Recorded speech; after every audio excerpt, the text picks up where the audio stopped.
We've seen the ethical problems that arise when there's a power imbalance, when somebody has too much power or too little power. So we're going to focus on now ways of balancing the power in conflicts in organizational contexts. So let's talk about why balance the power when there's two people that are in a conflict. In this diagram, this axis here describes how much power somebody has. A lot of power over here, not very much power over here. And this diagram describes the effectiveness of the communication behavior. How effective can the people interact in such a way as to find a constructive outcome for their conflict that they're dealing with? And what we have is an inverted U diagram here. Sometimes this is called a Goldilocks relationship, where when one person has too much power or one person has not enough power, the outcomes are very low. The expected outcome is not positive. Whereas if there's an in-between state where a person is empowered but without too much power, they're more likely to be able to communicate in a constructive way. Now, this would be true when you have two people together. This would be a balanced distribution of power where both people are able to speak into the situation. When there's an excessive amount of power on the part of one person, they can control everything. And from the point of view of the other person, when they don't have any power, they're not able to contribute and to help find the solution that they need. So this is one diagram that illustrates the importance of balancing power.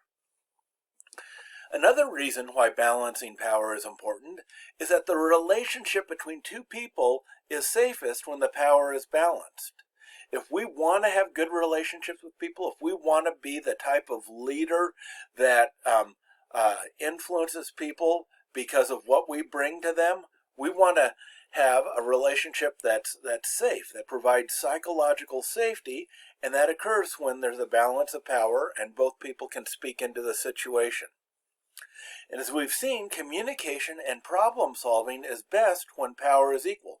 When there's an unequal distribution, all of the ideas tend to be limited to the person who has the power. The person without the power generally can't contribute to possible solutions to the issue going on. And from a Christian point of view, this idea of balancing the power and not gaining all the power for ourselves is especially important. Jesus said to his disciples, specifically talking about religious leaders and politicians, "You know that the rulers of the Gentiles lord it over them, and their high officials exercise authority over them. Not so with you. Instead, whoever wants to become great among you must be the servant, and whoever wants to be first must be your slave." There's this idea that to really exercise the type of influence that God wants us to influence other people with, we need to serve them. We need to love them. We shouldn't be seeking things for ourselves, but we should be seeking to give to others. We shouldn't be seeking to get power. We should seek to give power. Now, what's the principal means of balancing power? What's the main way of doing it? It's through dialogue, allowing each person in a conflict to share their point of view and to have the other person listen. Now, here are some ideas to make this happen.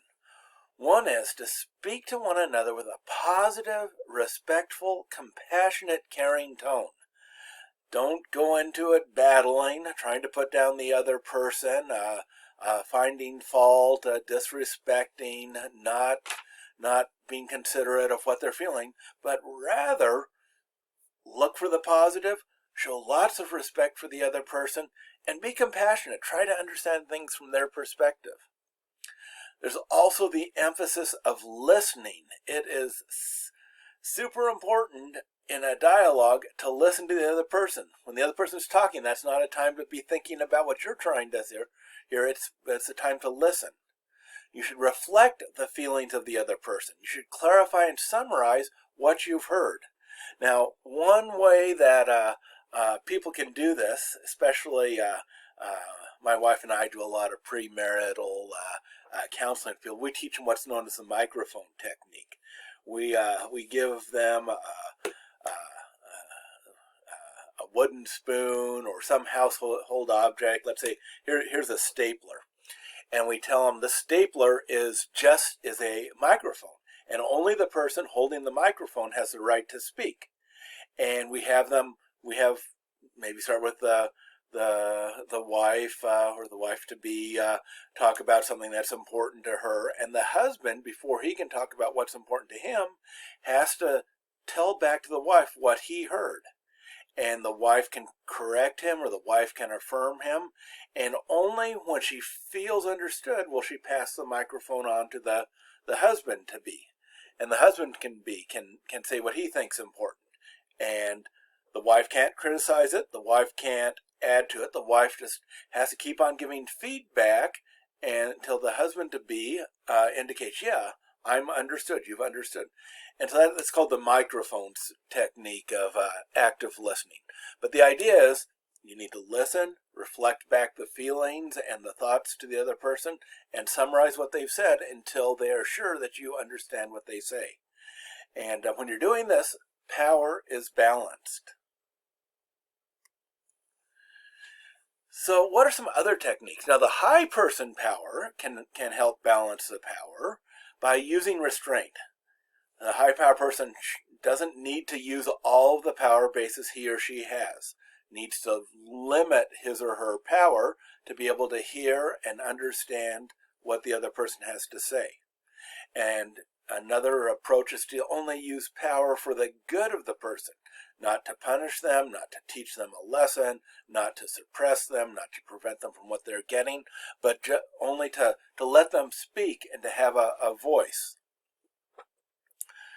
So that's the idea. Is the key is to empower the lower power person by giving them a voice, by making a safe space where they can communicate. So the high power person needs to open-mindedly listen to the other and then integrate the other's concerns with his or her own concerns into a solution so that everybody's concerns can be addressed to find the best solution for the two who are in conflict. Now, the low person can also make efforts to balance the power. Certainly, it's the high power person who controls it, because at any point the high power person can squash any efforts made by the low power person.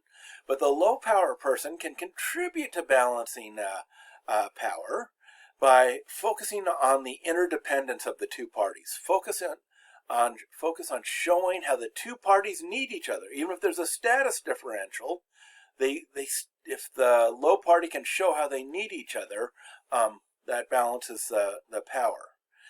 Now, the low power person needs to treat the high power person in such a way as to increase this dependence. So sincere appreciation of the person's strengths will increase that dependence, because the high power person will appreciate the low power person. Now, sincere appreciation is different than deceptive flattery. Deceptive flattery is manipulative and unethical, but sincere appreciation is a good way of balancing the power and making a healthy relationship. The low power person can also simply persist calmly. Rather than being squashed and withdraw, if the low power person can stay engaged in the conversation and add careful analysis of the problem, provide expertise, use the expertise power base, provide useful information on what's happening in the process and what can be useful for the problem that needs to be solved.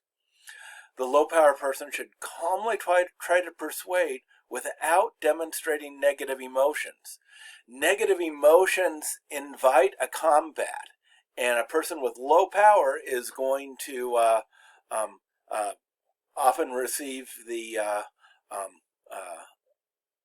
an abusive response that can make the situation worse.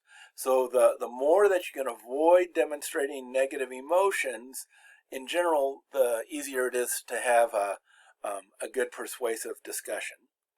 And also, the low power person needs to act respectably so that it'll make it easier for the high power person to respect them. If they're doing something that's unrespectable, that's going to damage the relationship and make it more difficult for the high power person to give the low power person a voice.